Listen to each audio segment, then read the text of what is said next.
We are back. This week 4. Best ball season never ends. We have NBA drafts.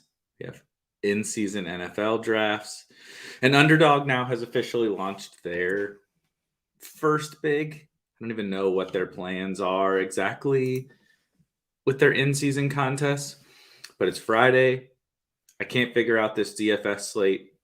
Been working on NBA and in-season NFL rankings and everything all week. So now it's time to finally get in here, get on Underdog, and do a resurrection draft. I haven't even done that many of these so far, only a few. A lot of you guys have done a lot more than I have. And so I'm kind of excited to get in here, take some of the things that everybody in the Discord, spikeweek.com, and go to Discord and join the community and see kind of what I can put into practice from the things that you guys have been doing. And I put together the rankings. If you haven't seen it, they are up on the site. The positional rankings, the top 200 is coming tomorrow. In-season updated top 200 coming tomorrow. And everybody has been pretty much doing a lot of these DraftKings in-season drafts. That's in the Discord. That's in the Spike Week community. But obviously, this is the first Underdog tournament that has launched. And I think the big thing that I've noticed that I'm really going to be interested to see, I'll hop into a draft here in just a second, but is on DraftKings from week to week, even like after the Thursday night games, after the Monday night games, the difference in a week 2 best ball draft and a week 3 best ball draft on DraftKings were crazy. The difference in one game, which is also really fascinating if you think about it, because Derrick Henry has a big game. And Derrick Henry has a bad week 1. Derrick Henry has a big game. He shoots way up in ADP, just as one example. But in theory, Derrick Henry may not be the perfect example because maybe his expectation did change a little bit with his pass catching. But let's ignore that for a second and just go with me on the example. But Derrick Henry, you didn't get that big game that he just had, and you shoot him way up your rankings because of a good result. And sometimes that result is absolutely indicative of what the expectation, our expectation should improve based on that result that player just had. But players are going all over the place, right? Like shifting wildly in ADP based off of one game, which we know oftentimes doesn't mean anything unless there's injuries or something, something truly seriously different happens about player usage.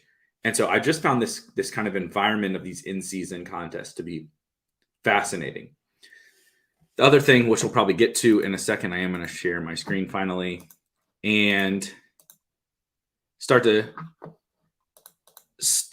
get into one of these drafts.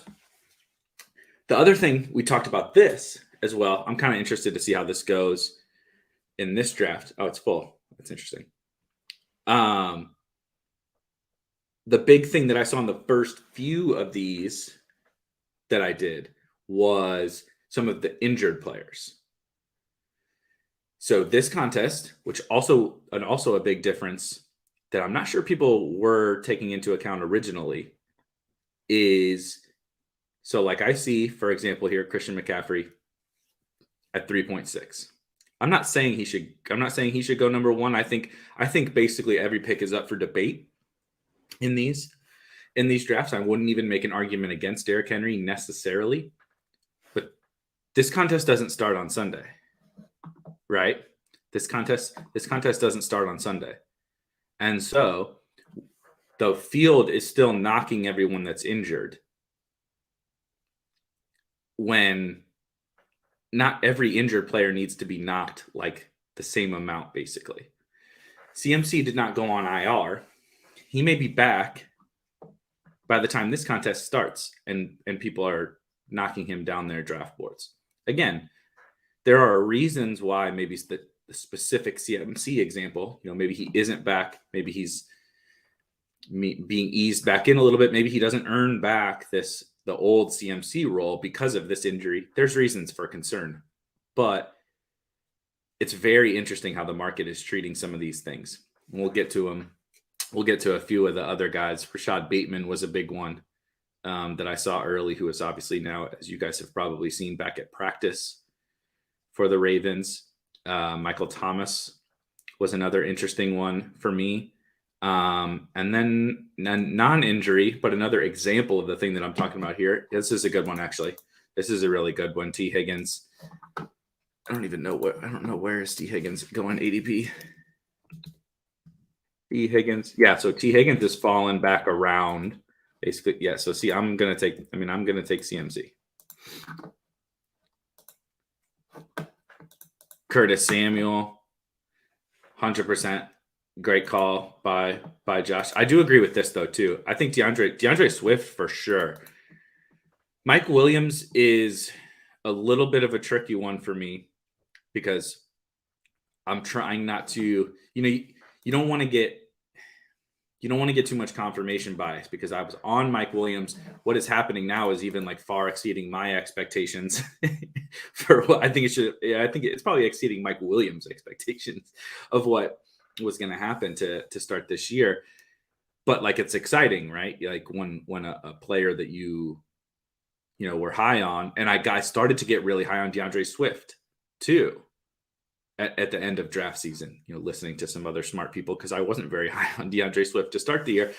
And so I don't want it to turn into confirmation bias. So I definitely struggle a little bit with those guys. The other thing with Mike Williams is I do find it a little bit, the touchdowns, even as good of a touchdown scorer as he is, I find the touchdowns to be difficult to continue. I also feel like Keenan Allen is still there, and so I'm really, really nitpicking. And so I think that there could be an argument that Mike Williams is still undervalued. There also could be an argument that maybe what we've seen so far is not fool's gold, but he takes a small step back and isn't this top 10, whatever wide receiver. And Keenan does reemerge as the just target dominator that he's kind of always been. But I don't really have any real reason other than like small sample, which is like easy to say about anybody. And that's not even really necessarily the greatest excuse always. DeAndre Swift. One thing I will say about like DeAndre Swift and Mike Williams are great examples. They're the trickiest guys to evaluate right now, because I know like you guys, people that are listening, and this is not, when I say we, this is not like a blanket statement for everybody, but often we as an entire fantasy community allow the fact that players score touchdowns to cloud our judgment about the player. DeAndre Swift is awesome. His role is great. And I think we should be super bullish for DeAndre Swift. DeAndre Swift is not an every down player. DeAndre Swift is still on a bad football team. DeAndre Swift, the role is fine, but DeAndre Swift is scoring touchdowns. Mike Williams is scoring an absolutely exorbitant amount of touchdowns so far. And so it's like, if they had not scored all these touchdowns, what would we be saying about them? And we don't know that. I don't know what they're writing. I have no idea. But it's a fascinating kind of mental experiment that I try to play with myself. And the trickiest ones are the ones who do have a strong role and they're maybe exceeding expectations on touchdowns. Those are the trickiest guys for me. Oh man, this is so brutal. See, like, this is where I'm going to be stubborn here because I'm going to get one of these receivers. One of these receivers I really like on the wrap. The JT and like Gibson things are really interesting because I think the bets have not changed on those guys except for maybe with JT because of his team situation, mainly the offensive line. And the offensive line was a huge reason why we were bullish on Jonathan Taylor. And if Quentin Nelson is out and the offensive line is now like a negative, that does start to hurt. But I'm still bullish on. I think the bet hasn't changed on Gibson and Taylor. I, of course, am super stubborn and just going to take Gibson again. And I think, like as we're seeing right here, this range of wide receivers is just absolutely loaded. CD, Metcalf. I still like Ridley, even if his maybe true ceiling isn't what we hoped it would be. I still think Ridley can have a really strong year. And I was just talking about Keenan. I obviously love DJ Moore. This range of wide receiver is still pretty awesome.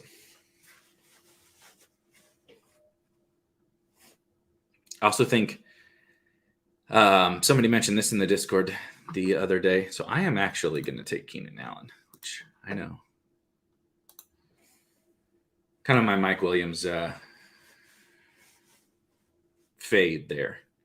I'm actually, as weird as it sounds, Keenan hasn't had like the blistering start, but Keenan has just been still so good and still so steady while Mike Williams steals all the touchdowns that I'm just like, I'm just so on this Chargers offense that I actually kind of feel like Keenan's a really good buy right now, because it's not like Keenan has done anything wrong or anything like we didn't expect. If anything, he's still dominate. He's still getting tons of targets. The offense looks even better than we ever like I was excited for this offense, and it looked even better than my expectation was. And yet Keenan is just getting like overshadowed by Mike Williams. So it's a pretty interesting situation. And see, that is one reason why I need to look at where these running backs are. I know David Montgomery,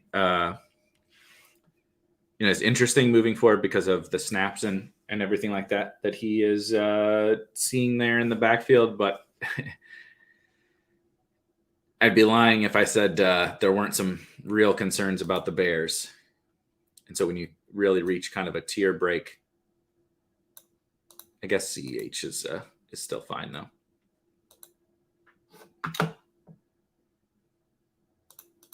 Yeah. I won't speak for anyone at Underdog or Josh, but I too am excited for additional sports to continue to roll out. If you have not, while I'm 10 picks away, if you have not checked out all the NBA stuff we have going on at Spike Week, whether it be in the Discord, there's tons of like seriously amazing conversation. If you want to dive into some of the NBA best ball contests that are out there now, Underdog obviously has an amazing one. The discussion around strategy, around specific players, the people are doing like amazing research, listening to team podcasts and finding all these beat writer information, finding all this beat writer information and posting it in the Discord. It's a phenomenal resource, even for me, someone that's like putting out these rankings and stuff like that. The Discord is incredible, and so I've kind of taken my research, and some of the community's research and everything, and put it out into rankings. I've got core picks out. I've got players to fade, and there's more and more content coming out. And starting next week, going to be firing off a ton of drafts, both in this and in NBA. Starting next week, now that I kind of got my house in order, if you will. Jack says, explain to me like I'm 5 why Deontay's ADP is late round 5. Are you saying that's too late? Are you saying that's too late or too early? I honestly don't know. Maybe that's a bad sign about my Deontay take, but I'm not sure a Steelers wide receiver. And I was on Claypool. I liked Claypool. And Deontay was fine. I'm not sure. I'm going to workshop this take while we're going. I'm also going to take George Kittle, because George Kittle at the 4.10 seems fine. Seems just quite all right to me. If the Kittle blow up is coming, before I finish the Deontay take, the Kittle blow up is coming. See, I struggle with this because when you're reliant upon, so I think it goes to a general premise of when you are reliant upon a certain level of volume in a bad offense. I feel like we can confidently say the Steelers' offense is bad, right? I feel like I can say that. That's not like a hot take. When you are relying upon a certain level of volume in a bad offense, the easiest thing to basically happen to a player is to lose volume. The hardest thing to happen to a player is to gain efficiency. And so when you are a low ADOT player, when you are requiring double-digit targets from a horrible quarterback on a horrible offense, it's difficult for it to have a ceiling. Like Deontay could be okay. He's a good football player. And he is, I would expect that he gets targets, but he can never stay healthy. Chase Claypool is like a freaking Greek god out there. Juju is still there. They obviously have shown the tendency to check down to Najee. I think there's a lot of ways that your 5th round pick can go wrong, and not a lot of ways that Deontay is like, oh my God, league winner. So I struggle. That's kind of like my struggle. Oh my goodness. Okay, I know I'm supposed to be the wide receiver guy,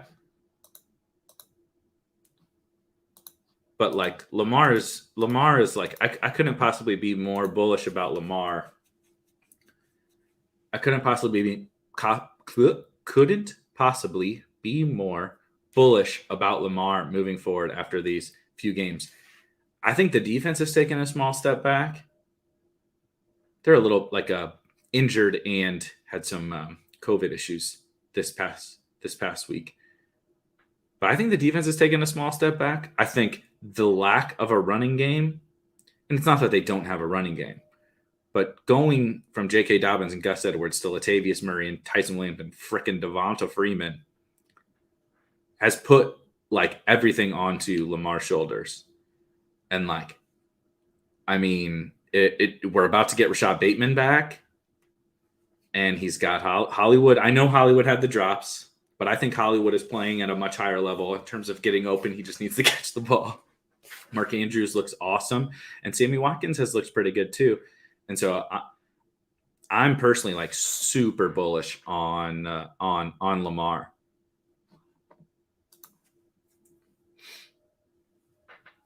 I'm also very skittish on some of the late round quarterbacks that I was very excited for to start the year.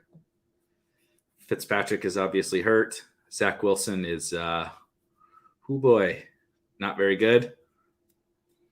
Lawrence, not great. Justin Fields, who knows? Who knows what happens there?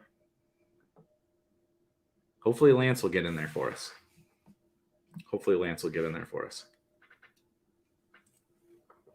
But what I was going to say earlier was I feel comfortable, like, in the regular draft season, if we were doing this draft in July or August, I would not have felt very comfortable with a waiting as long on wide receiver. But I think that there's some things we can take advantage of right now, at least in these in-season drafts. I mean, really quick side note. I don't mean to flame anybody here, Mudman, but Chuba in the 6th round seems like I don't know what Chuba's ADP is.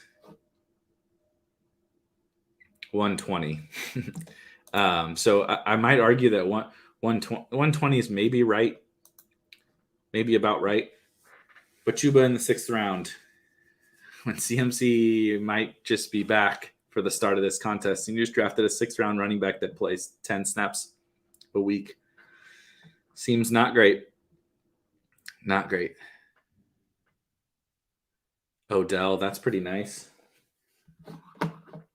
Same guy went CPAT in the 4th round. Listen, he's just playing waivers. This is a waivers league. You pick up the players that were the hot waiver wire picks. And now I just shat on Chase Claypool and Julio was hurt. I am going to take either Julio or Claypool here, I think.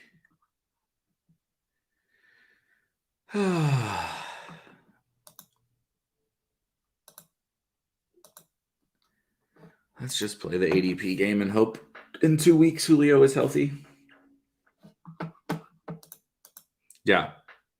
Which is really interesting. So, like, that's the thing about this contest to me that's fascinating is that almost no matter what Chuba does this weekend, almost no matter. Now, I'm not saying it doesn't matter, but like, given what we know right now about CMC, there's no reason for them not to put him on IR if like he's for sure out for 3 weeks, right? And so the start of this contest would be, in theory, when he comes back, like in my opinion, probably the earliest he comes back. He's obviously not going to play this weekend. I would guess he doesn't play next weekend either. And so knowing that, even if he doesn't, even if he went on IR for 3 weeks and they were like, he's going to be out for 3 weeks, we're being cautious, putting him on ice, and then he's going to come back in that after 3 weeks. Like, Chuba is still a backup running back to that player. You know what I mean? It's a weird thing to kind of gauge in these like, the guy is hurt. So what does that mean for the backup in this drafting environment?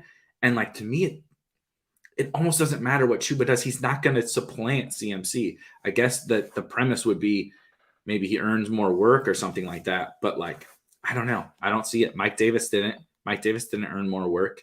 Mike Davis played better than Chuba has so far. So it's fair. It's a super interesting. Oh man, I think I have to take Hollywood, even though Claypool's there. Got to get your stacks. I am excited about. Madison looked really good. The one thing I thought was most interesting about the math, and I guess the Chuba thing too. You know, the Panthers brought in Royce Freeman, and Chuba still played so much of. And I guess it's because Royce had just barely been on the team. It's not for sure that will sustain. But Chuba playing 2-minute and playing in the obvious pass, long down and distance and stuff, I think was really encouraging for Chuba, because especially with a rookie, that just doesn't always happen, right? So I thought that was really encouraging for just Chuba's role, at least. Still have concerns about Chuba being able to, excel in any role. But Madison, they threw the ball to Madison more than they threw the ball than they would throw the ball to Dalvin, which kind of was like not that there was concern around Madison, but the only concern you might have about him when Dalvin is out is he truly 1-for-1? Right? Or will it be he's 80% of Dalvin and Abdullah is the other 20%? And he was 100% of Dalvin. There was no difference. If anything, he got more work than Dalvin would. So I thought that was pretty fascinating. And clearly, Dalvin will be back, I think, at least this week. But I think that's still like we were talking about this in the Discord, actually, as it pertained to Samaje Perine, because Joe Mixon got banged up last night, and Joe Mixon might not miss any games. He might miss a game or two. No one knows at this point. But we were talking about Perine just as it relates to kind of the usability of some of these kind of crappy backup running backs. And like I was taking Samaje Perine, and I was kind of maybe one of the only people drafting him.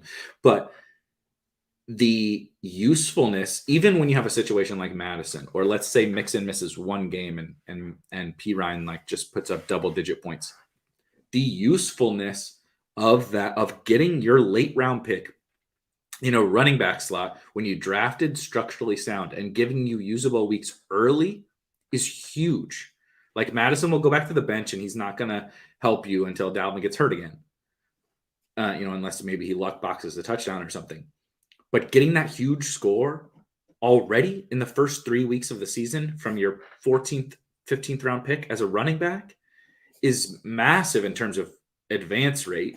And the bet is still later on, right, that he's just a handcuff to a Dalvin injury, which we've clearly already seen. Dalvin injuries are very possible.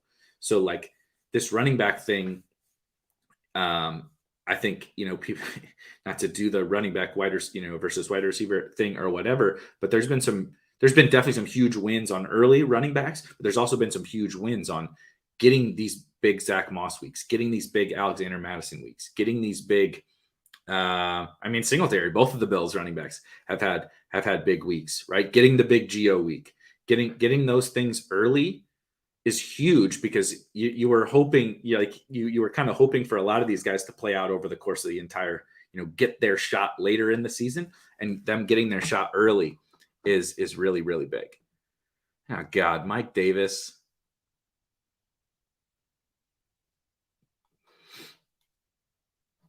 Oof. All right, here we go. I'm buying Corey Davis right now. We can get into it a little bit after my pick and after a couple of these comments. The Jets are definitely a disaster, but I kind of think everybody's getting a little bit going too far. I think the Jets are going to be they're going to have some fantasy usable games, and I think Corey Davis might actually emerge as even more of an alpha as the season goes along. This actually is really fascinating, and I would be lying if I said I had a really strong take on the 49ers thing. The one, and again, I don't know if this is a hot take or not, but the one thing I will say is that I feel fairly confident that they're, as you said here, Josh, I didn't read this, that they don't trust Sermon. I feel overwhelmingly confident that they do not, that they don't really want to play Sermon. Honestly, I don't even know that they don't trust him, and I'm not sure that he doesn't look very good to me. I'm not a scout, so that is what it is. But he doesn't look like a difference-making talent. He could be fine, but he doesn't look like a difference-making talent. And I'm not even saying that Elijah Mitchell is a difference-making talent. I'm going to bet on Rondale here. Let's hope he can advance that role over the course of the season. I definitely don't think that they are like excited about Sermon. Basically, is kind of where I'm at right now. And Mitchell, I think, has at least given them a little bit of a reason to be excited, and they want to go back to Mitchell. But the follow-up point to all of that is I think we have Jeff Wilson waiting in the wings to just spoil everything for all of these guys.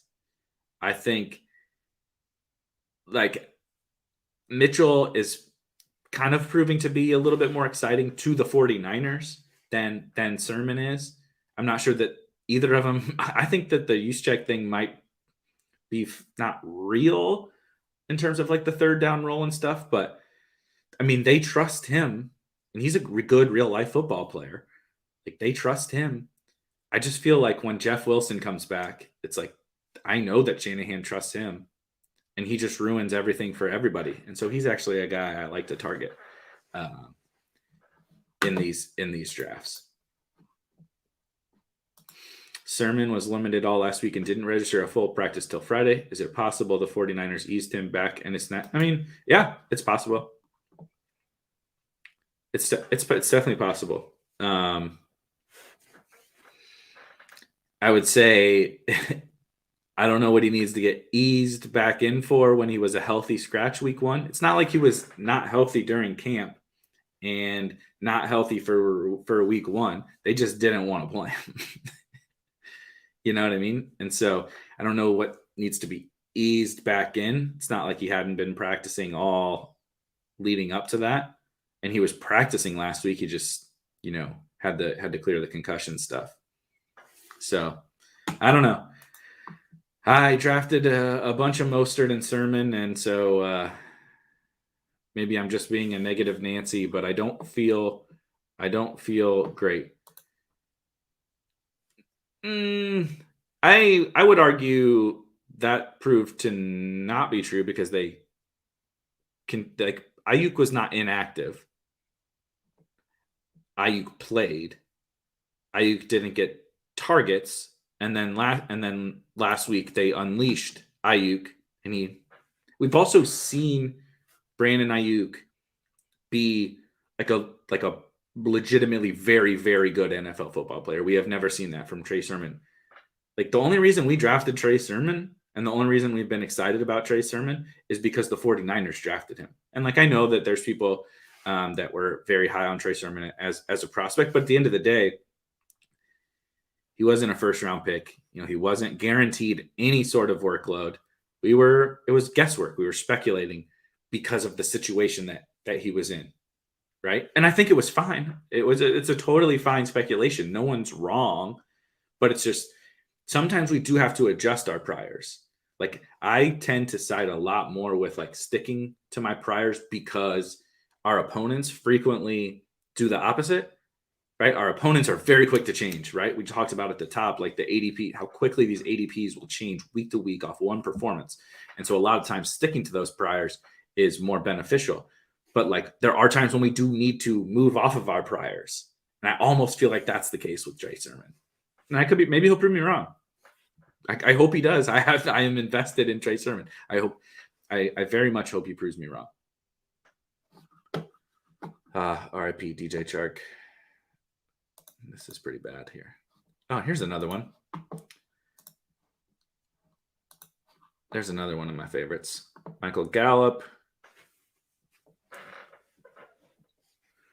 Michael Gallup should be oh man, where did oh man, the first draft of these I did, Michael Thomas was going in like the 150s. So that is yeah, Ayuk should be a big riser. I saw the Underdog account tweeted about how some fallers because they wanted to throw shade at Visca. Bunch of trolls at Underdog headquarters. But Ayuk and Visca were two of the biggest fallers back, and now it's gonna bounce back with the Chark injury and with Ayuk's like back basically.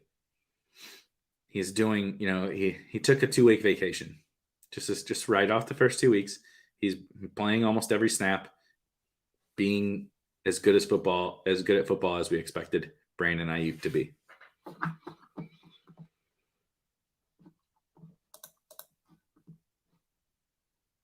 Oof.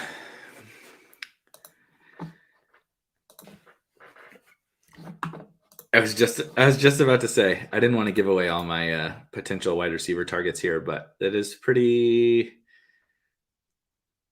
fascinating. The Marquez Callaway thing. I saw somebody. I'm going to take Curtis Samuel since he is back this week. I'm not sure that there's a lot I'm excited about in the Washington receiving corps outside of Terry McLaurin, but I'll bet a little bit on Curtis Samuel, and I'm going to be drafting a lot of wide receivers here, so I just need some #good football players. Somebody's mentioned in our Discord, we were talking about during the game last night.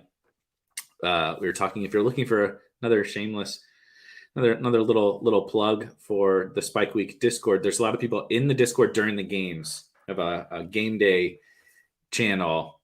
A lot of fun conversation, whether it's sweating bets or sweating our best ball teams or whatever. A lot of fun conversation. And somebody mentioned in one of their home leagues, during we were joking about the Jamar Chase ADP plummet from the drops, right? Which was truly amazing. A gift from the fantasy football gods that Jamar Chase dropped some passes in preseason.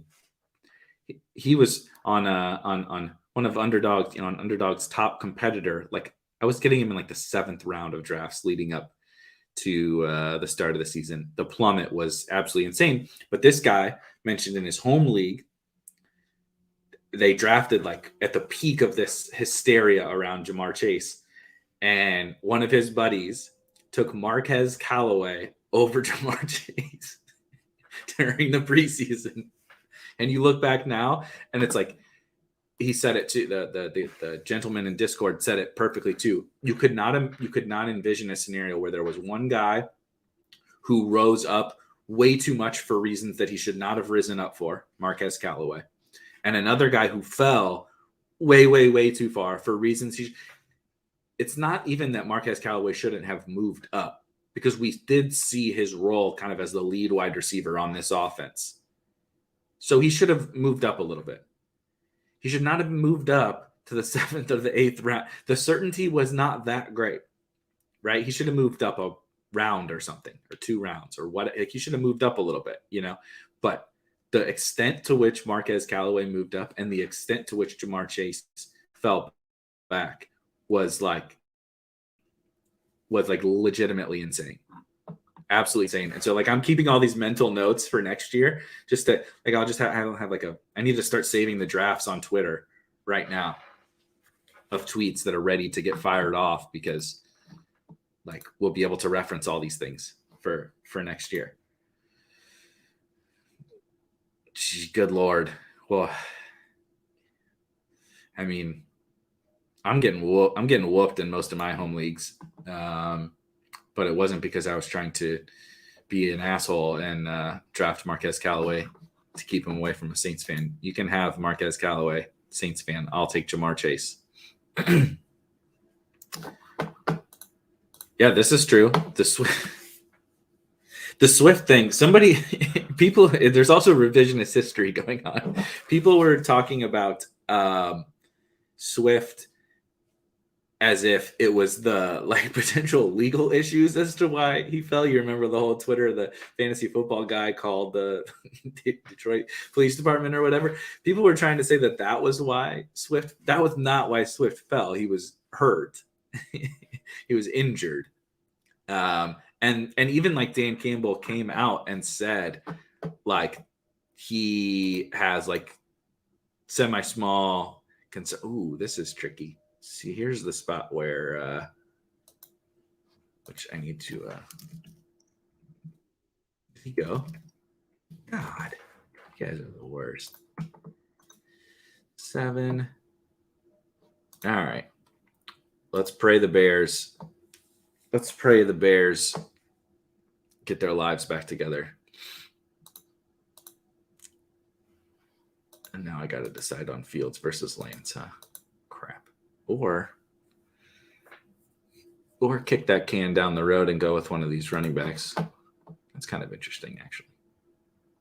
Got some options. Anyway, the Swift thing.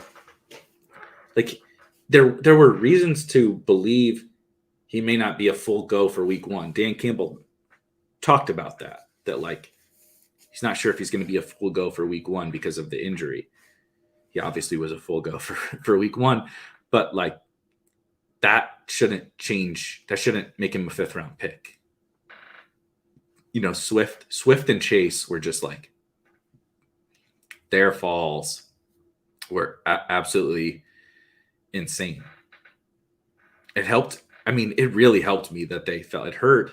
DJ Chark also fell, and I was getting my DJ Chark when he fell, but it really helped me, honestly. And that's another lesson learned for next year, and also hopefully a lesson learned for this kind of in-season draft is taking advantage of those big swings. No matter your really truly strong opinion on that player, taking advantage of these swings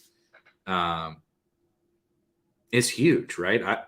I wasn't I did get talked into DeAndre Swift a little bit, thankfully, by some people smarter than I, but I also was able to it also made sense to buy him at the right time.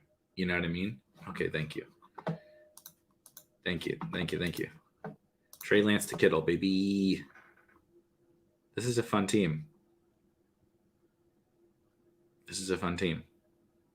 I'm excited for this team. Lots of injured players. Hopefully they'll be okay by week 6. But this is a fun team. I'm excited for this team. Gainwell, Eagles always sharp. Eagles. I like Gainwell. I like this team. A lot of running backs.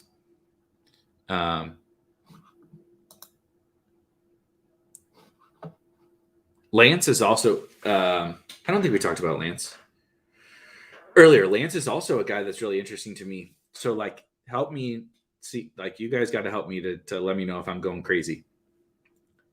Part of the reason why Trey Lance went where he went in drafts during preseason was because we weren't sure when he was going to get onto the field. We were confident that eventually he's going to take this job. Maybe you now believe that he's not ever going to take this job. If anything, what I've seen from Jimmy G makes me feel more confident that Trey Lance is eventually going to take this job. And so, with that being said, when the contest starts in week 6, I know they have a bye week 6, but like a lot of people's expectation was that after the bye, Trey Lance, that's like the perfect time to have Trey Lance as your starter, right?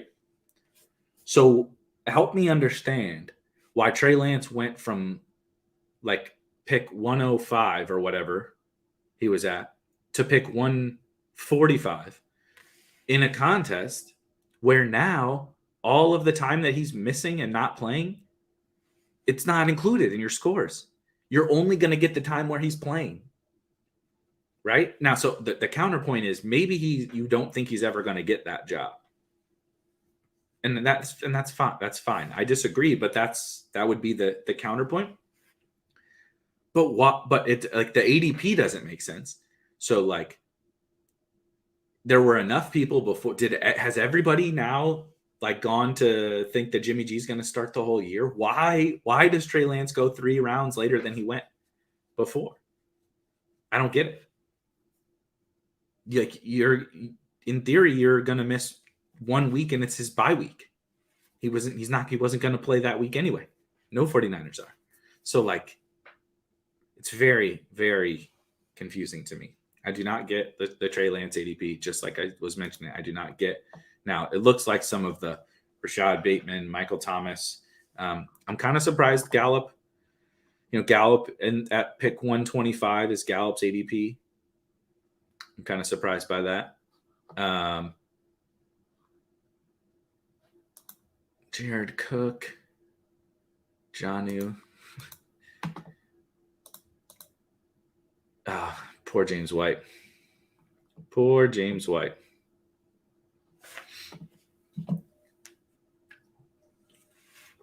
And there goes Jared Cook.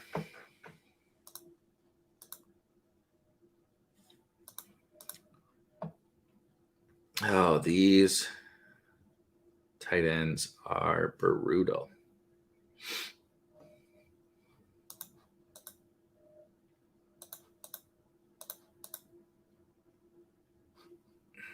I guess I'm going to take Jonnu. Yuck. Not excited about that. And this, we talked about this. I think one of the first in-season drafts I streamed. This is where I get to this point. Also, I'm kind of talking to you guys, but it wouldn't matter if I was or not. You get to this point in any later round, and like you don't know the ADP. If I did one of these drafts, I could like do this blindfolded in August because we just knew I knew who was available when. I knew who I liked. I knew who I had ranked higher at every given point of. I would just have to pull it up. Okay, who's available in the 14th or 15th round? I know it. Boom, click. That's who I'm taking. I obviously don't know that now. I don't know who's available when. I don't have the ADP. This is like my 4th or 5th one of these, something like that. I don't even know actually exactly how many I have done. I feel like I know the NBA ones better than these. I think the ADP is and the ADP is shifting a lot more, right? Like I talked about, like, the Michael Thomas thing. I drafted Michael Thomas in the first multiple of these that I did. I drafted Rashad Bateman in the first multiple of these resurrections that I did. But now, obviously, those guys have risen a lot. It's a pretty interesting in draft environment. Now I am gonna queue up a couple of guys here. We're gonna take Ramondre.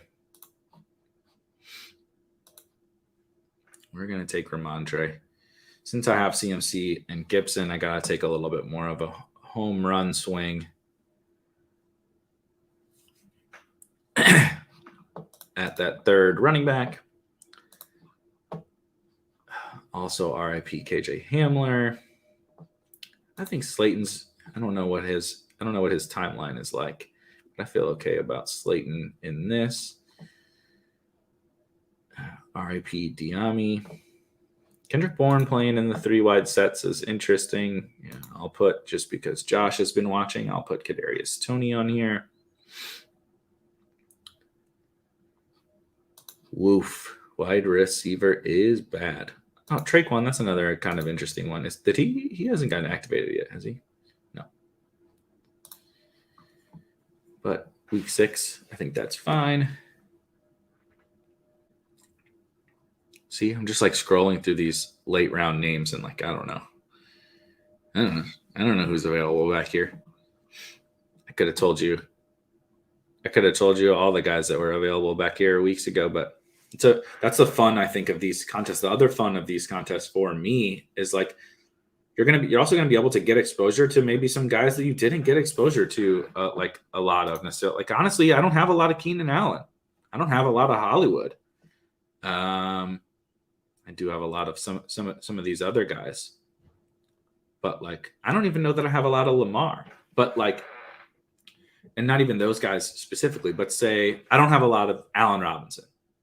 And Allen Robinson's going to plummet, obviously, and he should probably plummet in ADP. But now is the time. Like if you don't have a lot of Allen Robinson in your portfolio, what better time to get those types of players in your best ball portfolio? Like it's like maybe the best part of these contests, other than the wild swings in ADP. And so with those wild swings, I did mention this earlier, but starting next week, I'm going to do these drafts Monday, Wednesday, Friday. And so what my hope is we'll be able to see kind of some crazy ADP shifts and talk about kind of how to assess what the market is doing after each game, in this contest. Let's see here. Definitely going to take my guy, Quintez Cephas.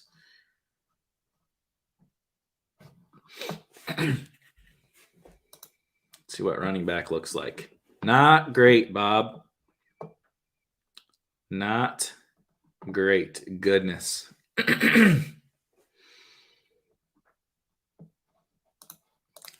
What's Wilson's ADP now? 168.8. So yeah, I got to remember these guys to pay attention for them on Monday when we do another draft.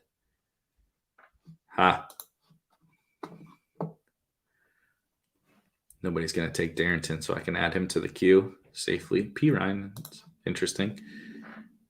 No.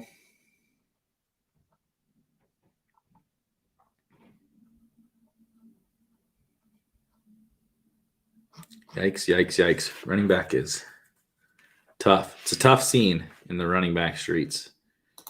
I'll just add Darrell Williams, I guess. And I got Justin Jackson. Yeah, so a lot. I'm planning tentatively Monday, Wednesday, Friday for these NFL resurrection drafts. Tuesday, Thursday, scheduled NBA drafts. And then I'm going to try to mix in some more NBA best ball drafts. So we'll be drafting every day. Be streaming drafts every single day, starting on Monday. Like I said, it took a little bit. I'm taking Traquan. Maybe I'm crazy, but I feel like that's a totally reasonable bet here. With the launch of Resurrection, with all these in-season NFL contests, I've been working to get all of those rankings, all of that content, everything that I think we'll need to do these NBA drafts and to do these NFL in-season contests moving forward. So it'll be like a very easy, repeatable process for NFL stuff moving forward. I'll have rankings. Rankings will always be updated on Tuesday on NFL. They'll constantly be updating for NBA. We'll have change logs. I have change logs up for each sport. So like if I update a ranking, you'll see it in the change, like what changed, right? Where did, what happened? And maybe, some notes on why, right? We get some news about a rotation. We get some news about a starter or whatever. That'll get updated. So I needed to get a bunch of different things kind of set up this week. So we were a little light on the streams, but then it's like moving forward next week, we're back full throttle draft season, NBA and NFL. And I'm hoping, I don't know shit about NHL. And so I'm probably not going to be doing NHL drafts, but I'm hoping to get someone, a special guest, or I'm working on getting someone to do some NHL drafts if we can drum up the interest. So that should be fun as well.